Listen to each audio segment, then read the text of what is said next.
Je suis très heureuse de vous retrouver encore une fois aujourd'hui. Eh bien, vous nous suivez de partout dans le monde, de tous les pays. Et nous sommes très heureux. Quand je dis nous, je veux parler de la Caro Gang. Aujourd'hui, singulièrement, on aimerait faire un gros coucou à toutes les personnes du troisième âge, d'autant plus qu'aujourd'hui, nous sommes le 1er octobre, la journée internationale des personnes du troisième âge. On en reparle dans cette émission. La Caro Gang est prête. Le public aussi. Mesdames et messieurs, il ne reste que vous. Adoptez la meilleure position de là où vous êtes. Parce que c'est midi, c'est maintenant.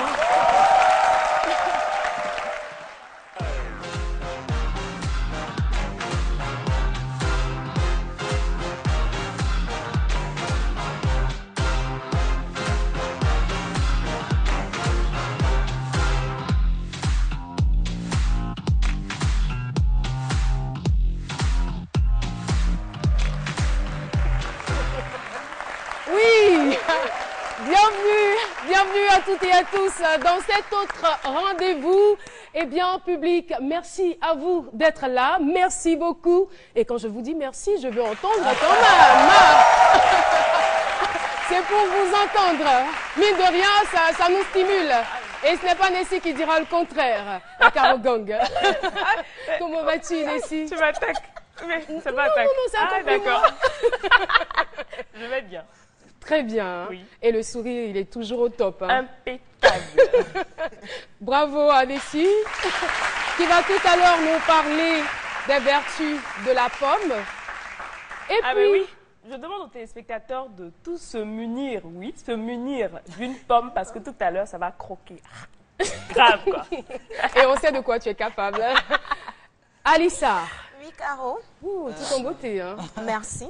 Elle a encore changé. Elle est très changeante, cette fille. Elle est toujours belle. Comment fais-tu? Quel est ton secret de beauté? Je sais pas. C'est le style caméléon. Je suis née comme ça. C'est depuis toute petite que je suis belle. Ah, d'accord. C'est comme ça. Merci. La beauté n'est pas de ça. Merci beaucoup. C'est moi qui te remercie. Je t'ai provoqué, j'ai chargé ton fusil. Allez, vas-y, tire quoi. Elle veut nous montrer qu'elle est belle de toutes les manières. C'est cela, c'est cela. On applaudit pour Alissa Arzena.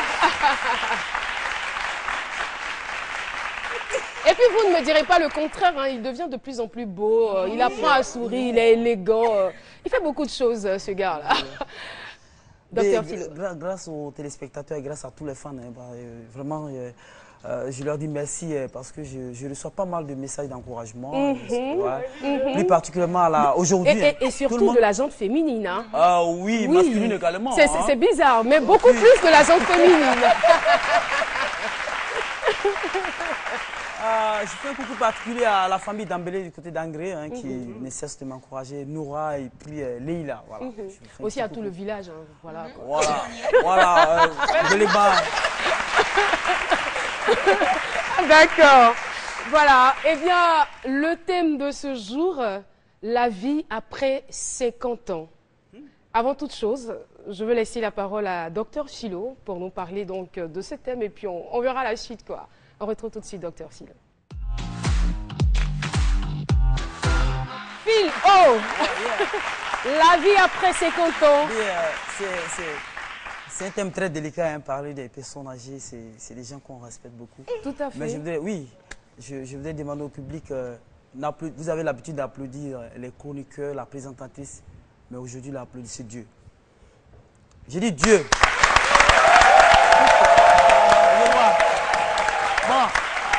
Bon, aujourd'hui, le monde, les choses ont tellement changé sur cette terre que, ceux qui ne croient pas, mais je trouve quand même que c'est faible, les applaudissements pour Dieu, oui, notre pour Dieu. créateur.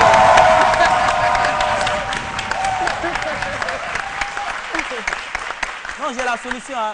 Peut-être qu'il y a des gens qui ne croient pas à l'existence de Dieu. Bon, faites comme si vous étiez dans un cercle. Puis le monsieur, il est là. Il fait sortir un pigeon. Donc, vous pouvez applaudir. Là, vous croyez, c'est la magie, là. Voilà. Là, c'est égal maintenant. Maintenant, je dis que les personnes âgées, pourquoi je dis de réclamer Dieu? Parce que Dieu, c'est le créateur de l'univers. Quand on voit la conception de l'être humain, même depuis son état embryonnaire jusqu'à... depuis son état embryonnaire, traverser l'enfance, l'enfant va faire les 4 pattes, l'enfant va surmonter toutes les tracasseries juvéniles et devenir... Oui, mais c'est Dieu.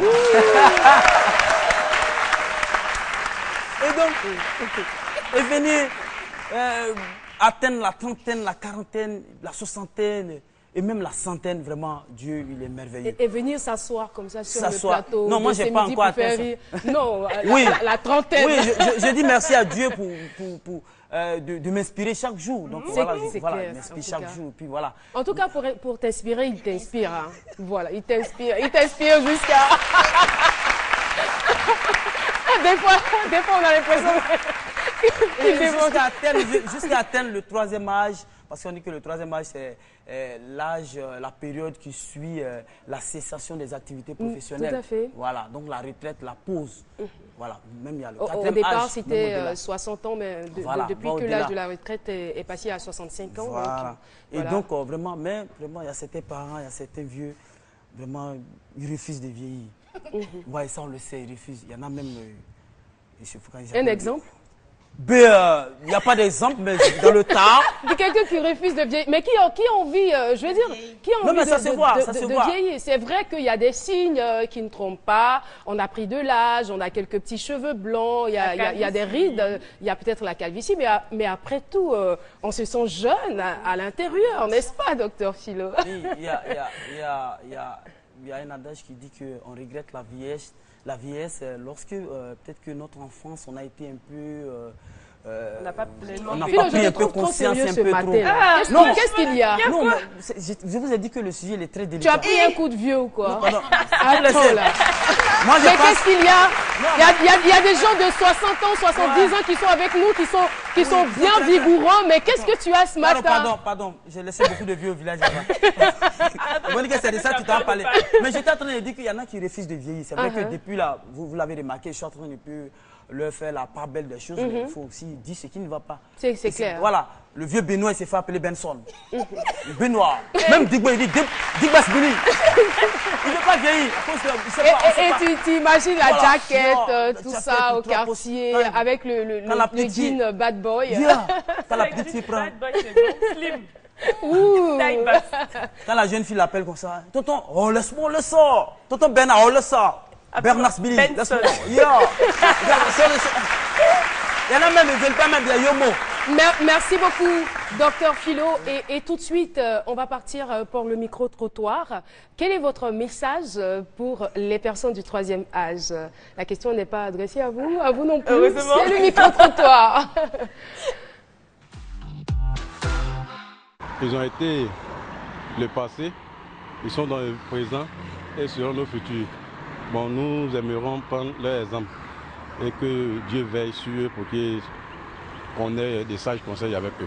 Ce sont eux, aujourd'hui, qui sont chargés un peu de l'éducation de soit des enfants et de toutes les personnes. Donc il faut vraiment leur souhaiter une très bonne journée. Je leur souhaite encore, disons, une longue vie et que le Seigneur veille sur eux. En cette journée des personnes âgées, c'est normal pour nous de souhaiter une longue vie à ces personnes-là parce qu'en Afrique, la personne âgée est quelqu'un de très important. Voilà. Nous sommes de retour sur le plateau de ce midi. Eh bien, nous allons recevoir sur notre plateau, avec beaucoup d'honneur d'ailleurs, une personne du troisième âge. C'est vrai, aujourd'hui, on le sait, la situation des personnes du troisième âge, malgré tous les efforts qui sont fournis, je ne sais pas si les efforts sont suffisants, mais leur situation demeure préoccupante. Et nous allons appeler une invitée témoin, je vais particulièrement, parce qu'ici en Afrique, on a beaucoup de respect pour les personnes âgées. On va se tenir debout. On se tient debout pour accueillir Madame Blé Madeleine, qui est notre invitée témoin. Madame Blé Madeleine. Merci. Qu'est-ce qu'elle est ravissante. Vous avez besoin d'aide? Oui, parce que c'est un peu pas haut. D'accord. Ouais. Ok. Merci. Okay. Vous voyez. Madame Blé Madeleine, merci beaucoup, public. Merci à vous. C'est gentil. Alors, Madame Blé, j'ai envie de vous dire bonne fête. Merci. Et une question que je vais vous poser, je ne sais pas si je dois la poser. Êtes-vous sûre d'être une personne du troisième âge?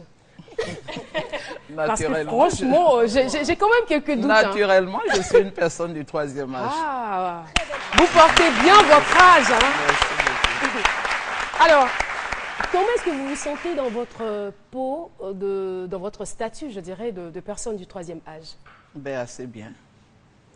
Tout dépend de comment on conçoit le troisième âge. Et comment vous le concevez? Ben, pour moi, c'est un bel âge. C'est l'âge de l'épanouissement. Après avoir tout donné à la vie, après avoir élevé ses enfants, après avoir travaillé, je crois que c'est un âge qu'il faut vivre avec beaucoup de joie et pas avec des appréhensions. Cela suppose qu'on a eu le temps de s'organiser. Et je vous remercie de nous offrir ce plateau pour pouvoir échanger avec la jeunesse, parce que c'est important. Notre vie avant et celle d'aujourd'hui n'est pas tout à fait pareille. Et vous faites allusion à quoi quand vous dites que ce n'est pas tout à fait surtout pareil? en ce qui concerne le respect de nos valeurs traditionnelles, qui sont essentiellement le respect du statut des personnes âgées. Où lorsqu'on est âgé, on est un réservoir de savoir et on constitue une bibliothèque vivante pour les générations. Comme le disait Amadou en Panthéba, un vieillard qui meurt est une bibliothèque qui brûle. Absolument. Donc, pour dire que ce plateau nous réjouit, et surtout, nous sommes aujourd'hui à un jour important, qui est une journée spécialement dédiée par les Nations Unies aux personnes âgées, pour leur rendre hommage pour la construction de notre nation, parce qu'il ne peut pas avoir de Côte d'Ivoire s'il n'y a pas eu des dévanciers qui ont défendu pour que nous ayons aujourd'hui la paix, pour que nous ayons l'éducation, pour que nous ayons une nation où il fait beau vivre. C'est clair. Donc cette journée, pour moi, est une journée très importante. Une journée très importante. Voilà. Et c'est vrai que vous avez dit c'est l'âge de l'épanouissement, mais en même temps, on enregistre beaucoup de plaintes au niveau des personnes du troisième âge. On dit souvent que ce sont des personnes délaissées, des personnes qui ont quelques difficultés, par exemple, de logement, de déplacement. On n'a pas de structure adaptée pour les accueillir. Voilà, on les traite de vieux, de vieillards. Est-ce que vous êtes d'accord avec tout cela? Ben, en partie, je suis d'accord.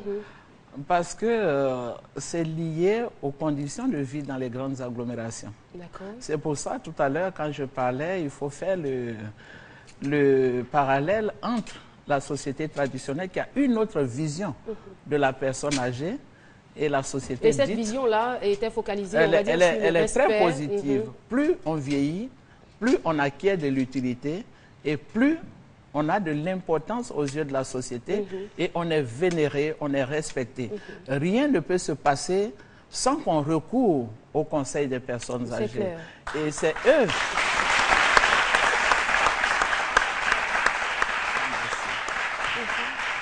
C'est eux qui éduquent les petits-enfants, c'est eux qui racontent, je ne sais pas, les histoires, etc., et qui donnent la joie de vivre à la génération actuelle. Mais malheureusement, nous avons changé de contexte. Non. En fait, je vous ai Comme dit ça ça, fait vous du savez, bruit. vous êtes une très belle femme avec les bijoux, tout ça, ça fait juste un peu de bruit. Voilà, donc... Mais ça va ici, c'est des choses qui passent. Hein. Voilà. Ne soyez pas gênés. À chaque fois que je parle, je suis obligé de faire quelques gestes. Mais non, il n'y a pas de problème, nous, on en fait. D'accord. Donc, je disais que malheureusement, avec les mutations sociales, avec la société dite modernisée, avec l'économie du marché, le contexte a changé. Les personnes âgées qui vivent dans les grandes agglomérations ou qui ont eu même à travailler, qui ont été des fonctionnaires, des agents du secteur privé qui vivent dans ces agglomérations, n'ont pas tout à fait les mêmes conditions. Et vous savez aussi que dans le contexte ancien, lorsqu'une personne travaille, elle travaille pour toute une communauté. Elle travaille pour ses propres enfants, pour sa propre famille, et aussi pour les frères et sœurs, et même pour le village. Et ces personnes qui ont travaillé dans ces grandes agglomérations n'ont pas eu le temps de s'organiser comme il se doit. Et ça aussi, il faut leur reconnaître. Et lorsque ces personnes vieillissent et sont à un moment où elles n'ont plus un pouvoir d'achat assez élevé, c'est sûr que l'individualisme dans le contexte moderne qui s'est installé c'est sûr que ces personnes, quelque peu part, sont un peu délaissées pour compte. Et je crois que c'est souvent la société juge, mais la société ne sait pas ce que cette personne a donné au moment de sa vie active. Donc je crois que c'est ce qui fait que souvent ces personnes se retrouvent à cet âge-là confrontées à un certain nombre de difficultés. Et vous, Madame Blé, je veux dire, pour pallier toutes ces difficultés, vous avez décidé de vous organiser, voilà, pour... je vais tout droit dans la question, au risque de me répéter. Donc, vous vous êtes constitué en association ou en ONG, c'est bien cela, pour pallier, pour lutter contre toutes sortes de difficultés. Absolument. Depuis 1996, nous avions décidé d'attirer l'attention, l'opinion publique nationale, sur justement tous ces mots que vous venez de décrire tout à l'heure. Et donc, c'est dans ce contexte que nous avons créé une ONG. Je ne sais pas s'il faut dire le nom. Non, il n'y a pas de problème. D'accord. Que nous avions appelé Espace humanitaire pour personnes âgées, qui est donc un cadre de rencontre, un cadre d'échange, de solidarité. Pourquoi? Parce que je disais tantôt, à un certain âge, lorsque tu as tout donné, les personnes se retrouvent souvent seules. C'est clair. Parce que les enfants ont grandi. Vous êtes dans les maisons, soit vous êtes seuls, soit vos enfants sont partis. Et puis, vous vous sentez un peu à tort ou à raison isolé. Puisque l'âge de la retraite... J'imagine la frustration, elle doit être grande. Si tu n'as pas su t'organiser, comme je l'ai dit tout à l'heure, en passant la vie à donner aux autres sans calcul, le plus souvent, en le faisant, c'est bien. Oui, donner, c'est recevoir. Voilà. mais quand ça ne va plus, on n'a plus de parents. Et donc, c'est en ce moment-là que vous ressentez le poids de la vieillesse. Et vous vous ennuyez, certes, vous êtes confronté à des difficultés matérielles, voire même d'ordre existentiel, le loyer, le logement, la nourriture, les soins médicaux, parce que c'est aussi un âge qui rime aussi avec les maladies, avec les difficultés. Donc c'est dans ce contexte que cette ONG a donc depuis 1996 créé cet espace où les personnes âgées se rencontrent, échangent les difficultés. Et cette ONG fait de l'assistance médico-sociale et juridique au profit donc de ces personnes. Et qu'est-ce que vous avez prévu de façon particulière pour cette journée? Cette journée du 1er octobre qui est la vôtre. Je me réjouis de participer à cette émission avec le thème la vie après 50 ans. La vie après 50 ans. Parce que la journée que nous vivons aujourd'hui, c'est grâce justement aux recherches de l'ONG Espace Humanitaire qui a institué en Côte d'Ivoire depuis 1997 cette journée que les Nations Unies ont donc dédiée à la personne âgée par la résolution 45-106 portant plan d'action international sur le vieillissement. Et je crois que cette journée pour nous est une journée qui nous permet de partager les difficultés que vivent les personnes âgées qui n'ont pas eu la chance de pouvoir tirer leur épingle du jeu au cours de leur vie. Et aussi partager avec d'autres aussi qui ont réussi leur vie ce moment-là pour qu'ensemble nous puissions développer une solidarité active. Donc je disais, chaque année, nous fêtons cette journée. Pour cette année spécifiquement, nous offrons un gala. Un gala, ah, c'est très bien. Un gala parce que nous disons... C'est très bien. Nous disons aussi... Nous disons que ces personnes aussi ont droit à la vie, ont droit à la joie, au même titre que la jeunesse. C'est clair. Merci beaucoup. Et c'est sur ces mots qu'on va se dire au revoir. Merci à vous, Madame Madeleine, d'être venue sur le plateau. Et j'aimerais, pour vous emboîter le pas, donner ce proverbe africain qui dit « L'homme doit élever son enfant jusqu'à ce que toutes ses dents sortent. Absolument. Et l'enfant doit élever son père jusqu'à ce que toutes ses dents tombent. » Merci, Madame Madeleine Blé, et merci aussi à toutes ces personnes du 3e âge qui vous ont accompagné. Ça a été un plaisir d'échanger avec vous. Merci beaucoup. On part pour la pub et on se retrouve dans quelques petits instants.